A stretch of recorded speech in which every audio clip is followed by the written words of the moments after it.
అందరికీ నమస్కారం. Welcome back to icon politics. నమస్కారం అంకమరావు గారు. సార్ ఆ, నమస్తే అండి. సార్ ప్రైవేట్ కంపెనీలు వచ్చాక చాలా మంది ఈ సాఫ్ట్వేర్ రంగంలోకి వెళ్ళాక ఏం చేస్తారంటే ఫస్ట్ చూస్తారనమాట. ఏ కంపెనీలు బాగుంటాయి, ఏ కంపెనీలో వర్క్ తక్కువ ఉంటుంది, ఏ కంపెనీలో ప్రశాంతంగా ఉంటుంది. ఓకే, మనం అక్కడికి వచ్చి కూర్చునేసి ఇంకా ప్రశాంతంగా ఇంకా రిటైర్డ్ అయిపోతాం. ఫస్ట్ ఏంటంటే కొన్ని కంపెనీల్లో బాగా ఎక్కువ జీతాలు వచ్చే కంపెనీలో పనిచేస్తారనమాట. తర్వాత ఆ, ఒక ఒక స్టేజ్కి వచ్చాక ఇంకా చాలు మనకున్నది, ప్రశాంతంగా జీవిద్దాం అని చెప్పేసి సేఫ్టీకి ఉన్న కంపెనీలు చూసుకొని బతికేస్తాం. అలా రిటైర్మెంట్ అయిపోదాం అనేసి. ఇప్పుడు పరిస్థితి ఇప్పుడు ఈ ప్రశ్న ఎలా వచ్చిందంటే అలాగే రాజకీయాల్లో కూడా ఇలాగే ఉంటుంది. ఫస్ట్ ఒకవేళ ఈ పార్టీలోనే ఎక్కడున్నా కూడా ఎక్కడెక్కడ తిరుగుతారు, తర్వాత ఫైనల్ గా వచ్చి ఇక్కడ చేరుతారు. ఎందుకంటే ఈ పార్టీ అయితే కొంచెం ప్రశాంతంగా ఉంటుంది, ఎటువంటి గొడవలు ఉండవు, ఈ చిన్న చిన్న రాజకీయాలు తప్ప ఇంకా మిగతా విషయాలు ఏముండవు అని చెప్పేసి ఉంటుంది అనమాట. సో రిటైర్డ్ అయిపోయే నాయకులందరూ వచ్చి వాళ్ళ కాల పరిమితి అయిపోయిన తర్వాత అయిపోయే టైంలో వచ్చి ఈ పార్టీలు చేరుతున్నట్టు అనిపిస్తుంది. అదే ఆ, దా- ఇప్పుడు తెలుగుదేశం పార్టీ సిచ్యువేషన్ చేస్తే అలాగే ఉంది. దీన్ని మీరు ఏ విధంగా చూస్తారు? అంటే ఈ రోజుల నాయకులు అవసరమైన టైంలో అంతా బయటకు వెళ్ళిపోవడం, మళ్ళీ వాళ్ళ అవసరం అంతా వాళ్ళ పని అక్కడ అయిపోయాక ఇంకా తీరిగ్గా వచ్చి ఇక్కడ వచ్చేయడం, ఇంకా రిటైర్ అయిపోయే టైంలో. దీన్ని ఎలా చూడాలండి? మంచి ప్రశ్న అడిగారు శ్రీనివాసరావు గారు. ఈరోజు ప్రజలందరూ కూడా దీని గురించి క్షుణ్ణంగా తెలియజేయాల్సిన అవసరం మన మీద ఉంది, బాధ్యత. ఇప్పుడు సహజంగా ఎలా ఉంటది అంటే 2019లో 23 స్థానాలకే తెలుగుదేశం పార్టీ పరిమితమైపోయిన సందర్భంలో ప్రజలందరూ ఏమనుకున్నారంటే, ఇతను 30 సంవత్సరాలు తిరుగు లేకుండా నేను ప్రజలకు సేవ చేసి ముఖ్యమంత్రిగా ఉంటాను, ఒక్క అవకాశం ఇవ్వండి అని చెప్పానంటే, ఇలాంటి అవకాశం కలగజేసిన తర్వాత నిజంగానే అతను గనక అన్ని కార్యక్రమాలు చేపడితే తెలుగుదేశం పార్టీకి ఎక్కడైనా సరే పోటీ చేసే అభ్యర్థులు ఉంటారా, ఇంత బలంగా వైఎస్ఆర్సీపీ పార్టీ అధికారంలోకి వచ్చింది కదా అని చెప్పని శ్రేణులు అయితే నిరుత్సాహపడలేదండి. ఎందుకంటే వాళ్ళకి తెలుసు 39% ఓట్లు వాళ్ళు ఎమ్మట ఉన్నాయి కాబట్టి ఇంకొక 10% ఓట్లు తెచ్చుకుంటే ఎప్పుడైనా మందే అధికారం, దానికోసం కష్టపడాలని చెప్పని శ్రేణులు, అధినాయకుడు లోకేష్ బాబు వాళ్ళు కష్టపడ్డ మాట వాస్తవం. కానీ శ్రేణులు కొంచెం నిరాశ నిస్పృహలతోటి ఉన్నారు. దానికి మామూలుగా సహజంగా నాయకులు ఎలా ఉంటారు అంటే, వాళ్ళకి అధికారమే పరమావిధి, ఏదో రకంగా వాళ్ళు పదవిలో ఉండాల. దానికోసం వాళ్ళు ఏదైతే అధికారం రాబోతుందో, లేకపోతే అధికార పార్టీ ఉందో దానికి వెళ్ళటం అనేది సహజం. వాళ్ళ కింద అంటే కప్పదాట్లు అనేది చాలా సులభతరం అనమాట. కాబట్టి వాళ్ళు అలానే ప్రవర్తిస్తూ ఉంటారు. కానీ శ్రేణులు అలా ఉండరు. శ్రేణులు ఏంటంటే మనోనిబ్బరంతో ఉంటాయి. పోరాటానికి మామూలుగా ఏ పార్టీకైనా పట్టుకొమ్మలు శ్రేణులేనండి. దాన్ని గుర్తిస్తే ఏ పార్టీ అయినా సరే సుఖ సంతోషాలతో ఉంటుంది.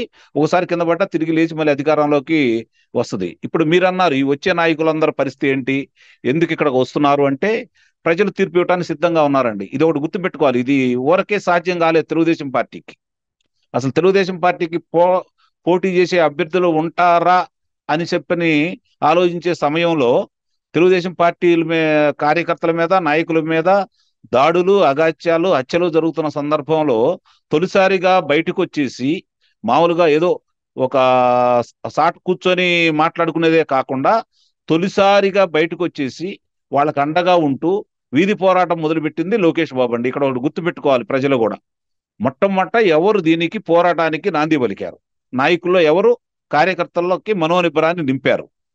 నాయకుల యొక్క తప్పుల్ని సరి చేసుకుంటూ మీరు ఇలా నడవండి అని చెప్పని ముందు నడిపించడానికి ముందుకు వచ్చిన వ్యక్తి ఎవరన్నా ఉన్నారు అంటే తెలుగుదేశం పార్టీలు ముందుగా. ఇది మాత్రం అందరూ గుర్తుంచుకోవాలి. నేను చాలా సార్లు ఉదాహరించాను. ఎందుకంటే ఎక్కడెక్కడ అన్యాయాలు ఇంటికి అని చెప్పాడు, బాధితుల కుటుంబానికి వెళ్ళాడు, ప్రజా పోరాటం మొదలుపెట్టాడు, ప్రజలతో కలిసి మొదలుపెట్టాండి.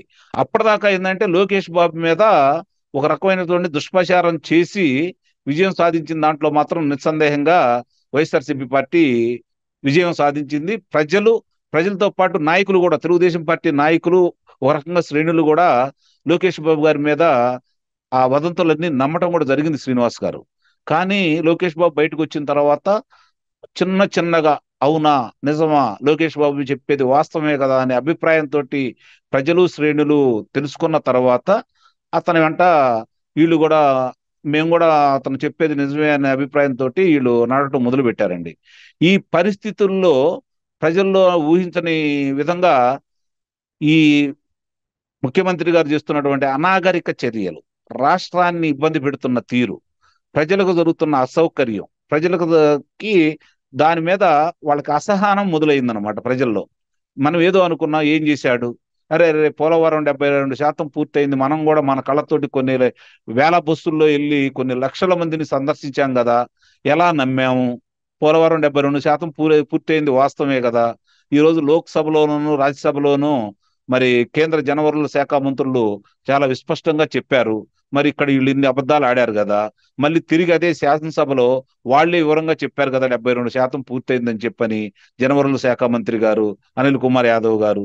అరే ఇవన్నీ మనం అబద్ధాన్ని నమ్మాం కదా, ఎంత పొరపాటు చేశామని చెప్పి మొట్టమొదట ఆలోచన మొదలైందండి. ఆ తర్వాత జరుగుతున్న దాంట్లో చూసుకుంటా ఉంటే అమరావతి భ్రమరావతి అన్నారు, కమరావతి అన్నారు, అక్కడ ఏమీ జరగలేదు, ఇటుకు కూడా వేయలేదు, ఇన్సైట్ రేటింగ్ అన్నారు. నిజమే కదా మనం నమ్మింది. కానీ ఈ రోజు 4 సంవత్సరాల కాల పరిమితి పూర్తయిన తర్వాత కూడా ఒక్క అభియోగాన్ని కూడా వాళ్ళు నిరూపించలేక నానా తంటాలు పడుతున్నారు. ఇది కావాలని చెప్పారు, కులాల మధ్య ప్రాంతాల మధ్య చిచ్చు పెట్టారు. ఇది చాలదన్నట్టు ఇప్పుడు 3 రాజధానులు తీసుకొచ్చేసి 3 ప్రాంతాల మధ్య చిచ్చు పెట్టడానికి ప్రయత్నించారు. కానీ ఇక్కడ ప్రజలు వాళ్ళ యొక్క మాయ మాటలు నమ్మకుండా వాళ్ళకు వ్యతిరేకమైన తీర్పులు ఇస్తున్నారు.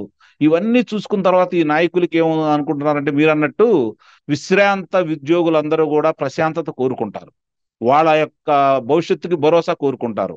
ఏ యొక్క కంపెనీ అయితే వాళ్ళకి సంబంధించి తిరిగి నెల నెల మా ప్రతి నెల వాళ్ళకి పింఛన్ రూపేణా ఇవ్వగలుగుతుందో, లేదంటే వీళ్ళు ముదుపు చేసుకున్న ధనాన్ని తిరిగి ఏదైతే ఇవ్వగలుగుతుందో, రేపు పొద్దున ఏదైనా అవసరం అయితే వాళ్ళు అండదండలుగా ఉంటారో అని భావించి విశ్రాంత ఉద్యోగులు ఏ విధమైనటువంటి కార్యాచరణ పూనుకుంటారో, ఈ రోజు రాజకీయ నాయకులు కూడా కొంతమంది విశ్రాంతి తీసుకునే అవసరం చాలా మందికి వచ్చింది. ఆ వచ్చిన వాళ్ళు కూడా కనీసం రేపు పొద్దున చివరి క్షణంలో మనం పలానా పార్టీలో ఉంటే మనకు కూడా గౌరవం దక్కుతుందన్న ఉద్దేశంతో వాళ్ళు వస్తున్నారు. రెండోది, ఇందులో విశ్రాంత ఉద్యోగుల్లో కొంతమంది ప్రతిభావంతులు ఉంటారు, ఆరోగ్యపరంగా ఉన్న వాళ్ళు ఉంటారు. మళ్ళీ వాళ్ళకి అవకాశాలు కలగజేసే అవకాశం కూడా మంచి కంపెనీ ఎప్పుడు చూస్తూనే ఉంటుంది, వాళ్ళని వదులుకోదు. అలాంటి వాళ్ళని తెలుగుదేశం పార్టీ కూడా స్వాగతిస్తుంది. కాదు అనుకున్న వాళ్ళు ఇప్పుడు ఎట్లా అంటే ఎందుకు చేర్చుకుంటున్నారు అని చెప్పి శ్రేణుల్లోనూ మిగిలిన వాళ్ళల్లో కొంత అపోహ ఉన్నమాట వాస్తవమే. ఇక్కడ రెండు విషయాలు నేను మీకు స్పష్టం చేయదలుచుకున్నానండి. రాజు యుద్ధం చేసినప్పుడు తన సైన్యాన్ని ఎదురు సైన్యాన్ని పోగొట్టుకొని వాళ్ళని అవతల రాజును చంపితే విజయం వచ్చినట్టు కాదు శ్రీనివాసరావు. అవతల ప్రజల్లోనూ మన సైనికుల్ని చనిపోకుండా, మన ప్రజలకి ప్రాణహాని లేకుండా అవతల వాళ్ళని నైతికంగా గెలిచాడు చూడండి, అతనే నిజమైన రాజు. ముందే చేతులు ఎత్తారు కదా కొంతమంది, మామూలుగా ఇతని యొక్క బలాబలాలు చూసుకున్న తర్వాత. ఇప్పుడు యుద్ధరంగానికి సిద్ధమయ్యారు చంద్రబాబు నాయుడు గారు, లోకేష్ బాబు గారు, అలాగే పవన్ కళ్యాణ్ గారు, ముగ్గురు కలిసి యుద్ధరంగంలో ముందు నిలబడి ఉన్నారు. అవతల వాళ్ళకి ఇప్పుడు ఉన్నటువంటి మనోధైర్యం దెబ్బతింటా ఉంది. వాళ్ళు ఒక్కొక్కళ్ళు వచ్చి ఇద్దరిని చేరిపోతా ఉన్నారు. నిన్నటిదాకా అటు 50 మంది ఇటు 50 మంది ఉన్నారు. యుద్ధరంగంలో నీతి ఏంటంటే తన సైన్యాన్ని తన ప్రాంతాన్ని కాపాడుకొని మానసికంగా విజయం సాధిస్తే ఆ రాజు చిరకాలం ఉంటాడండి. ఎందుకంటే అవతల వాళ్ళని చంపి చేస్తే ఆ శ్మశానంలో వీళ్ళు వెళ్ళి ఏం చేసుకుంటారు చెప్పండి.